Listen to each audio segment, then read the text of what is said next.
welcome to the Great Detectives of Old Time Radio. From Boise, Idaho, this is your host, Adam Graham. If you have a comment, email it to me, box13@greatdetectives.net. Follow us on Twitter at Radio Detectives, and become one of our friends on Facebook, facebook.com/Radio Detectives. I do want to remind you, you can check out our store over at store.greatdetectives.net for all my books, ebooks, and audiobooks. Well, now it's time for today's episode of The Private Files of Rex Saunders. The original air date, May the 30th, 1951, and the title is High Dividends or Shallow Graves. Rex Harrison stars in another intriguing adventure transcribed from the private files of Rex Saunders.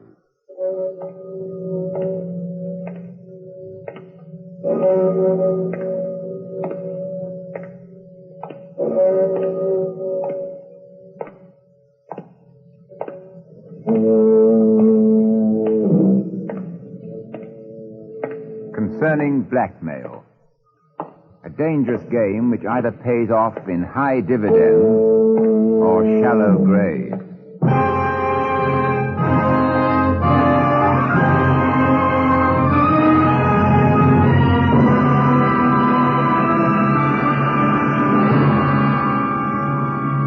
And now, the private files of Rex Saunders. RCA Victor, world leader in radio, first in recorded music, and first in television, brings you the celebrated star of stage and screen, Rex Harrison, in another exciting story taken from the private files of Rex Saunders, radio's newest man of mystery. We hope you enjoy these weekly stories of intrigue and adventure, and for another adventure in home entertainment, we suggest you try RCA Victor's fine line of radio and television products, now on display at your RCA Victor dealer. Now for our story.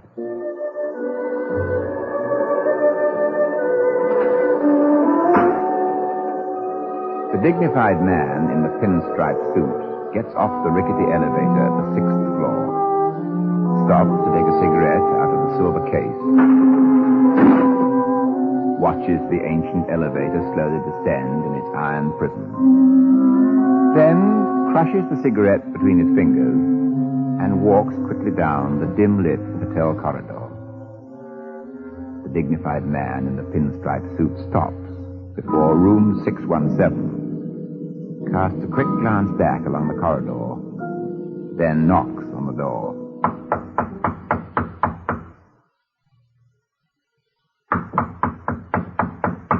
Who is it? Telegram, ma'am. Yes, what it... Hello, Linda. You. Mind if I come in? No, you can't come in here. Sorry, Miss Farrell. Get your hands off of me. I won't take up much of your time. Get out of here. After I'm finished. Now look, Mr. Goodrich. I'm tired of having you follow me around. I know you've been trailing me all day. If you don't cut it out, I'm going to call the police. Call the police? Sure. Go ahead, Linda. There's the phone. Call them. Why don't you let me alone? What do you want from me? Stop the act. You know what I want. Where is my nephew? I don't know. Where is Eddie? I haven't seen Eddie in weeks. You're a liar. What happened to my nephew? You're barking up the wrong tree, Mr. Goodrich. You're not going to find Eddie this way. All right. But I know someone who will find him for me. Yes? Who? Someone who will get to the bottom of this. Someone who will get the truth out of you. Rex Saunders. I'm frightened to death. Now get out of here. You're wasting my time. I'll get out. After I see what's in the next room there. No, you're staying away from this door. He's in that room, isn't he? I said you're not going in the next room. You're staying out of there. Not on your life. All right, then, on yours, Mr. Goodrich. Put that gun down. One more step toward this door and I fire. You wouldn't dare. No? Just try it, Mr. Goodrich. One more step And you'll never see Eddie again.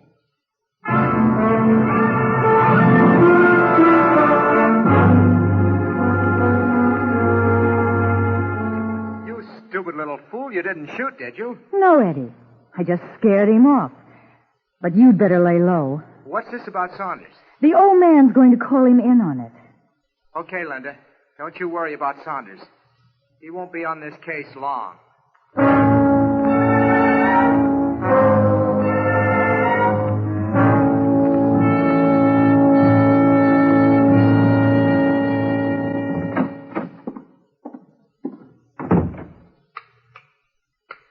What the deuce? Alec? Oh, Rex, I'm glad you're home. What's the matter with the lights? They're off. Yes, obviously, but what's happened? Well, they're supposed to be that way. What are you talking about? It was like this when I came home an hour ago. And you've been here in the dark? Uh-huh. Sitting right here. But not alone. Hmm? We have a visitor. Right behind you, Saunders. What is this? And it's not a cap pistol you feel against your back. That's how it is. Alec, did you tell the gentleman we don't usually entertain guests in the dark? This party's on me. I like it this way. And to what do we owe the pleasure of your visit? Get off the Goodrich case. Goodrich case? That's right. Stop looking for Eddie Goodrich.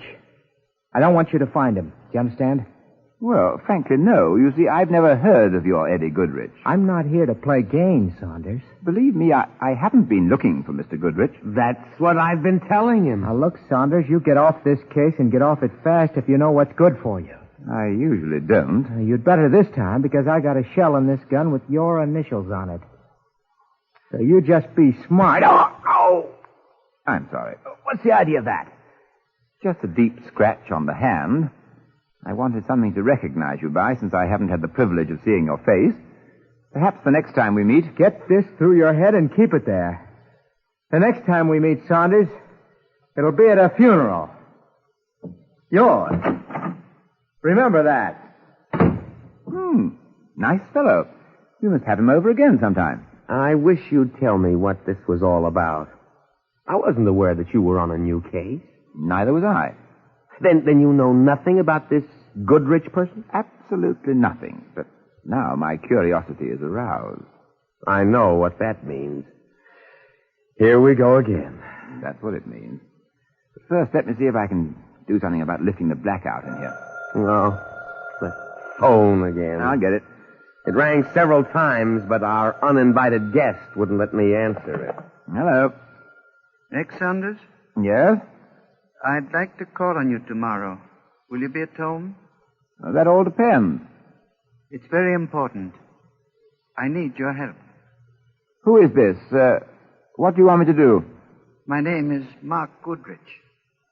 I want you to find out what's happened to my nephew, Eddie.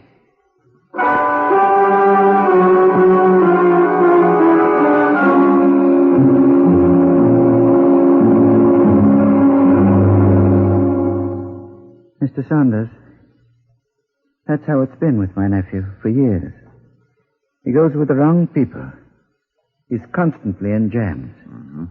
He's embarrassed me socially and in business. And now this has happened to top everything else off. And what jam is Eddie in at present, Mr. Goodrich? Oh, I suppose I'm an old fool. I took an oath I'd never help him again. He's tricked money out of me so many times in the past. Now this seems to be a serious matter. Here this telegram. I received it last night. Need $3,000 immediately to pay off debt. Wire money to me, 786 West 48th Street, apartment 4A. Important you don't bring it yourself, Eddie. Well, Mr. Goodrich, this seems to be only a monetary affair. Not now, Mr. Saunders. Now it's a matter of life or death. What do you mean? The deadline's at 5 o'clock. 2 hours from now. What deadline? What are you talking about? I got a phone call just before you arrived. It was a man. He said if the money wasn't delivered by 5 o'clock, Eddie would be killed.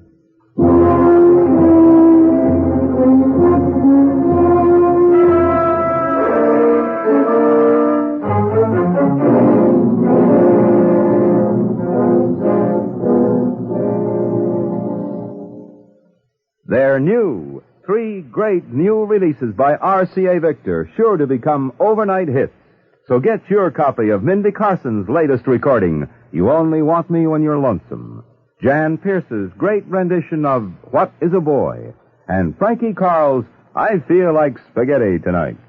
RCA Victor has recorded them for you in all 3 record speeds, 78, long play, and 45.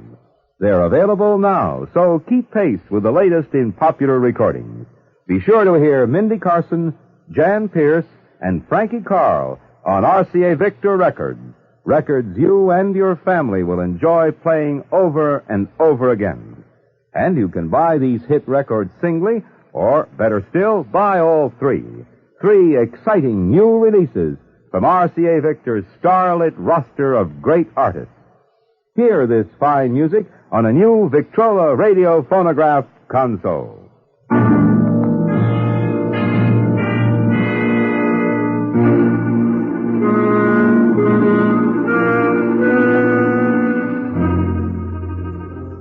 B. It must be the apartment at the end of the hall, Eric. Maybe we shouldn't have come here. Eddie warned his uncle in a telegram to wire the money. Nevertheless, I'm making this transaction COD. Now, here we are. Yes, what is it? I'd like to speak to Eddie Goodrich. Sorry, mister, he doesn't live here. I didn't say he lived here. I said I wanted to see him. You got the wrong apartment. We have a telegram that says this is the right apartment. Just a minute. Get your foot out of the door. Don't you know, miss, it's rude to cut off conversation so abruptly? Look, copper, you get in here only on a warrant. So you just go back to headquarters and come back with a signed pass. The young lady seems to misunderstand, Alec. Apparently. She thinks we're from the police. No, the ASPCA. Please convey to Mr. Goodrich that we are merely messengers of good tidings. $3,000 worth. In this envelope. Oh, come in. All right. Give me the money. Well, believe me, miss, what did you say your name was? The money. Oh, that's right. Yes, you didn't say.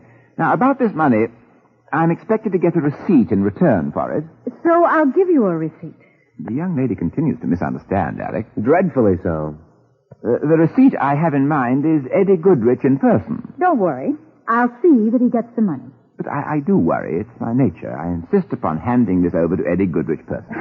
All right. I'll get him. Eddie? Yeah? Someone's here with the money. He won't give it to anybody but you. Okay. All right, messenger boy, here he is. Well, it took the old man long enough to get it here. Well, you satisfied? Mm-hmm. Your uncle's been worried about you, Eddie. So he's been worried. So what? Give me the money. The money? Oh, yes. Here. What do you think? It won't take a moment. Thanks very much. What was that supposed to be? I was just interested in your teeth. He's giving us some kind of business, Eddie. I'll bet he hasn't got the money. That's right. I haven't got the money. Why, you... And he's not Eddie Goodrich. What do you mean I'm not Eddie Goodrich? You're an imposter. I haven't a photograph of Eddie, so I went to the trouble of checking with his dentist. Goodrich has 2 upper front teeth on a detachable bridge. Unfortunately, yours are quite solidly your own. Now then, I want the answer to 2 questions. What game are you 2 playing, and where's Eddie Goodrich? All right, here's our answer. This. Look out, she's got a gun. If either one of you moves, I'll kill you. Now get in the next room. I prefer it here. I said start moving or I shoot. What, with the safety catch on? Let go. Sorry, but little girls shouldn't play with guns. My wrist. There. This plaything is much safer in my hands. Linda, you stupid... Shut up, Sid. Linda and Sid. Cute couple, don't you think, Alec? Charming. I knew this gag would get us into a jam. What gag? Nothing.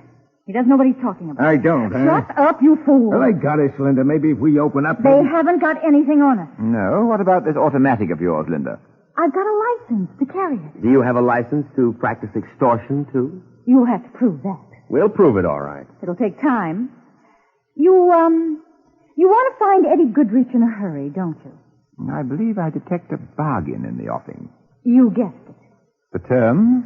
You forget about us if I tell you where Eddie is. Well? All right. Now, first, where do you two fit in? We're friends of Eddie's. Friends? Yes. Oh, go ahead. Eddie owes $3,000 to Nick Gasco. The money was supposed to come here to Sid's apartment. I sent that wire for Eddie, and I was to pick up the money and delivered it. Where? To Nick Gasco. He's got a joint up on 98th Street behind a candy store. If you want to find Eddie, ask Nick Gasco. Nick's keeping Eddie undercover till the money comes across.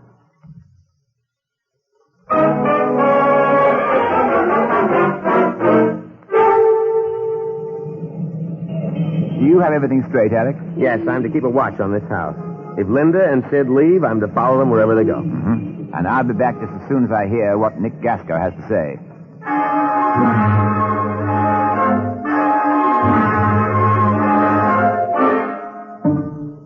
Well, Nick, what have you got to say to that? Linda's a liar. She's a lousy little liar. She's playing her own game. Eddie Goodrich owes you $3,000, doesn't he? Sure he owes me 3 G's. He's owed me more than that.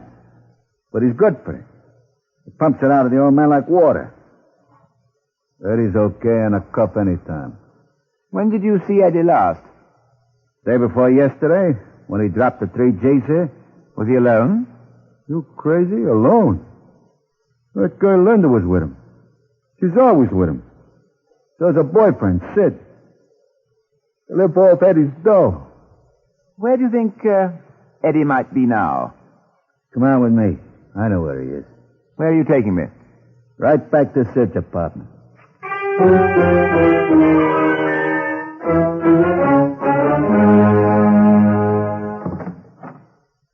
Nothing in our room, Saunders.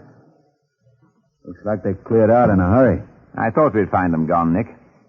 What do you mean? Alec wasn't in front of the building when we arrived. He's telling them? Yep. Well, leave it to that Linda dame. She's a smart cookie. She'll give him the slip. Pardon me. What are you going to do? Have a look through these closets. You might check the one in the other room. You're wasting your time. You won't find anything here. Let's blow. Told you that dame is too smart to leave a trail behind her. Evidently you've overrated Linda. Yeah? Why? Look here, in this closet. She left quite a monument. Stiff. I knew Sid would end up getting it. It's not Sid. This scratch on the right hand. My mysterious guest was right. He predicted our next meeting would be at a funeral. Here, help me turn him over on his back. Saunders! What is it, Nick? This stiff. He's Eddie Goodrich.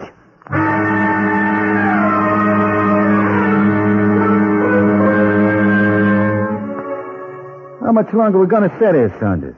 Why don't you do something? Call a car or something. Well, there'll be time for that, Nick. Gives me the creeps just sitting here looking at a stiff. Look, suppose I see you later. Suppose I get a little air. Honest, this makes me kind of sick. I'm sorry, Nick, but I'm going to need you around for a while. Oh, look, Saunders, you don't think I had anything to do with this, do you? I brought you here, didn't I? You did?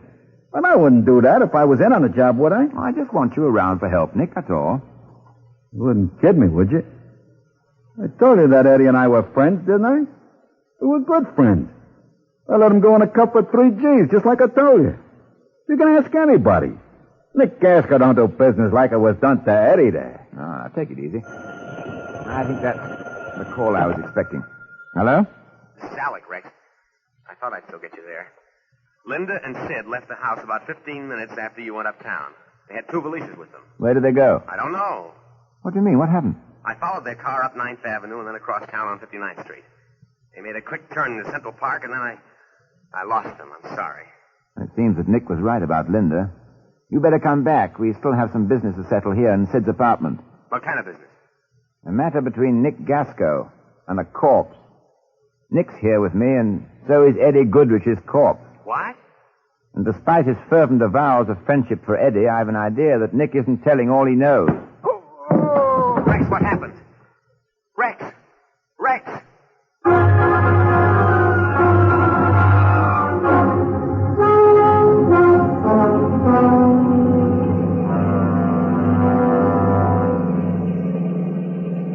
Sid, turn the car around. What? Take the East River Drive. We're going back downtown. What's the matter, Linda? You crazy? No, I'm not crazy. The idea just struck me. What idea? What are you talking about? Old man Goodrich is going to be good for some spending money before we clear out permanently. I'm going back to hit him for it. Yeah, but Eddie's dead. So what? The old man doesn't know it. When they find him in the closet, we're finished. Don't be a sap. They won't look there so fast. Just give me 10 minutes with old man Goodrich, and you and I are going to be 2,000 richer. So go ahead, do what I told you. Turn the car around.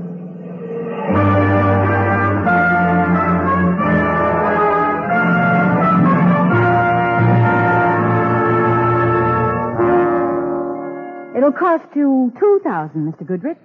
And you'd have Eddie back here in 4 hours, Linda? In 4 hours, like I said. But first, one thing. Yes? You don't tell anybody about this deal. You keep Saunders off and keep the police off. You understand that? I understand. If you try any double crosses, I warn you. You won't have Eddie back here soon. Maybe never. All right. Anything you say. Now, let me have the money. But how do I know you'll keep your end of the bargain? You take that chance if you want Eddie. I'll be right back. Hey, wait a minute. Yes? Where are you going? The money's in a safe in the next room. I'll go with you. All right. Come on. This way, Miss Farrell. Yes, Linda, come right in. Miss Farrell seems surprised to find us here. Yet, Alec, I expected her arrival. Now you have her, Mr. Saunders, the rotten little murderess. Stand back, all of you. Another gun? Miss Farrell, is that a pocketbook you carry or an arsenal? The safety catch is off this time. So I noticed. You're not getting away this time. You may as well put that gun down. Oh, no. You're not going to get me for a murder I didn't commit. I didn't kill Eddie. You'll have your chance to prove that in court. A fat chance they'll give me. Better than the chance you gave Eddie. I didn't kill him, and you're not going to take me in. Now, you just stay where you are, all of you. I'm going out of that door, and I fire at the first one who makes a move before I close it. And don't try to follow me, I warn you. Stay here, Mr. Goodrich. Come on, Alec. Right with you. There she is, getting into that car across the street. Hurry before she gets away from us. Oh, she's pulling out. We'd better get into our car. Wait, Alec, look. What? Her car's swinging around. She's going up on the sidewalk. And straight for that store window.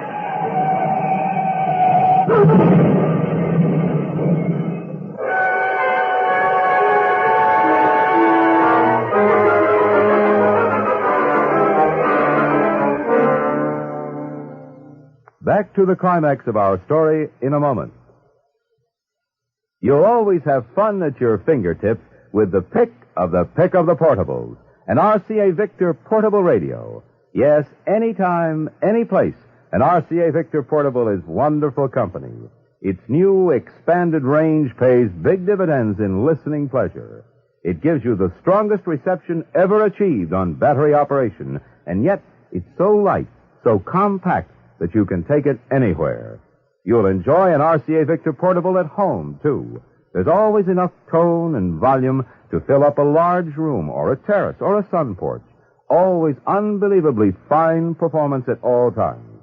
And every one of RCA Victor's portable radios sets a new standard in style and beauty.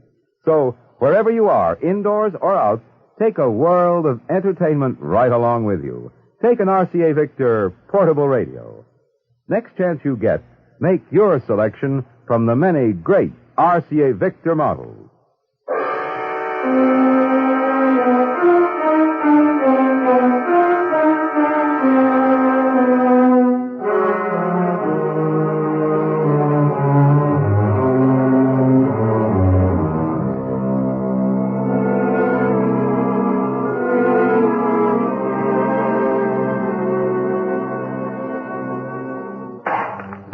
Alec, help me open this car door. Yes, Rex. It's jammed, but I think we can... a little more. That's enough. There we are. Apparently this crash wasn't so fatal as it looked. She's alive? Yes. So are the other two. The other two? Yes, Sid and Nick Gasco. Nick Gasco? What was he doing in the car? Nick seems the worst off of the three. He's under the wheel. We'd better get him out first. Here. I'll get him. Under the arms, you take the legs. Yeah. Yeah, I have him. I got him. All right, lift him slowly. Watch your step. Watch your step in the rubble. We'll put him down here in front of the car. Lift him down carefully. Yes, Rex. All right, that's fine. So now, what about the others? Now, call police emergency. I'll look after Nick a while. He's pretty badly cut up. Nick? Nick? Saunders. Now, take it easy, Nick. No, I want to talk. I want to tell you what happened. Mm-hmm. I grabbed the wheel from Sid. Tried to stop the getaway. Wanted them for you for payoff. Honest. I'm dealing from the top of the deck. Don't try and say any more, Nick. You're going to need a great deal of strength later on to talk about a great many things.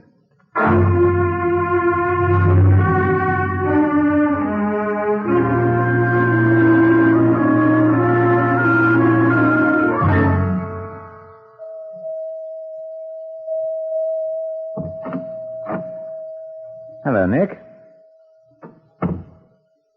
I've been waiting for you, Saunders. Doc says I was out of the picture 3 days. Yes. I want to have that talk. So do I, Nick. What about Linda and Sid? They're down the hall in their rooms. They're able to get around, but not far. Well, you want to watch her, Linda. She's a tricky dame. Well, about that talk, Nick... Yeah, but first I want to apologize for conking you on the head. The way it looked to me, you had me tagged as the number one boy, so I had to get off the spot fast. I could be here for the payoff. And just what is the payoff? How Eddie milked old man Goodrich? How the dough came to Eddie fast and easy? And how Goodrich figured the kiss off. Eddie had something on him, and it was nothing Goodrich... Down, Nick. The fire skip. Did you see him? Yes, Nick, I saw him. I had a feeling Goodrich would be here for the payoff. Would have laid odds on it. But I figured it only an even money bet who'd get to me first. You or him. Well, Nick, frankly, you had a little edge, to be exact, 30-1 against the killer. I don't get you. From the time you entered the hospital, Alec has been in that apartment house across the street with a .30 caliber rifle trained on this room.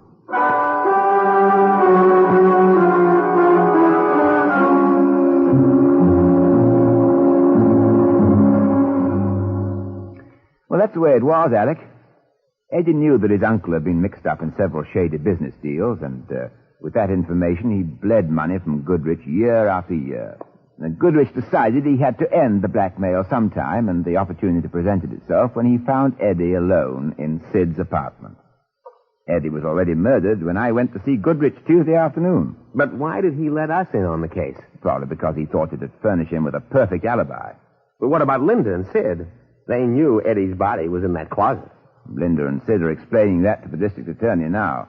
They knew about Eddie's telegram asking for money, so they seized upon the situation for some quick and easy dollars. But as Nick Gasco would say, Alec, I lay odds the district attorney will prove to them that quick and easy dollars pay off the hard way.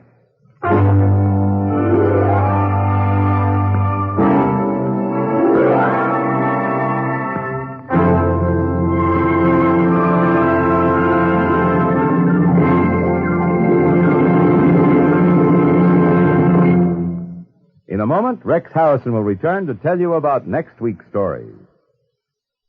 First, an invitation from RCA Victor. Next chance you get, drop into your dealers and look over the wide variety of RCA Victor home instruments designed to bring you the very finest in home entertainment. We know you'll find just the right instrument for family fun at a price that will fit your family budget. Fine instruments with world-famous RCA Victor quality built into every feature and detail. See them tomorrow at your RCA Victor dealer.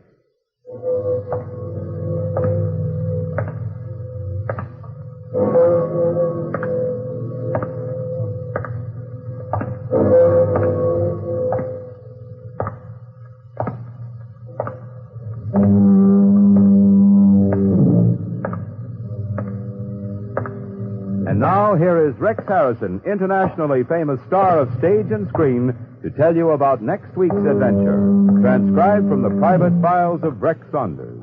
Next week, it's concerning fortune-telling. Concerning fortune-telling. The lines in the palm of the victim's hands are never as accurate as the plan in the killer's mind.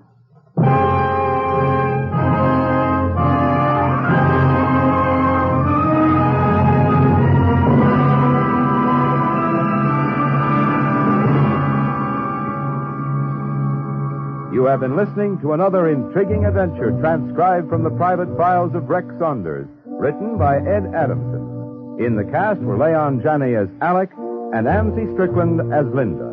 The entire production was under the direction of Hyman Brown. This is Kenneth Banghart speaking for RCA Victor.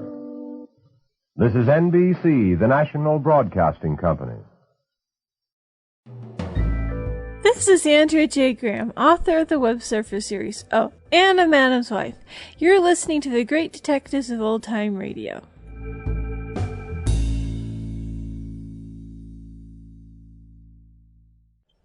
Welcome back. Well, a nice twist on the killer's identity and motive. And I think they definitely did a good job keeping us guessing throughout. I should note that several of these stories have had ellipses in the titles.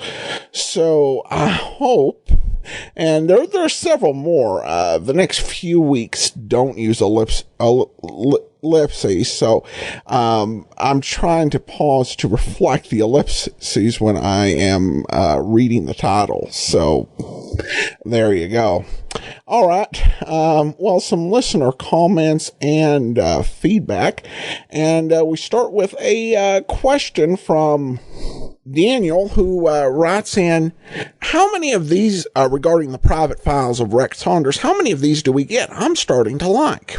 Thanks so much, Daniel. In answer to your question, there are actually a total of 14 episodes, so we have 9 more to go. And then Don comments, after listening to so many hard-boiled detectives, it's hard to take Vincent Price and Rex Harrison seriously in their roles as crime detectives in The Saint and Rex Saunders. Well, it's kind of like with some of the people who are not happy with the Michael Shane program. It's different styles for different people. And I think I'm one of those who just enjoys both genres for what they are, or subgenres, I should say. At any rate, though, if you like hard-boiled action, be sure and tune in tomorrow for Richard Diamond, and then join us back here next Tuesday for another episode of The Private Files of Rex Saunders. In the meantime, send your comments to box13 at greatdetectives.net. Follow us on Twitter at Radio Detectives, and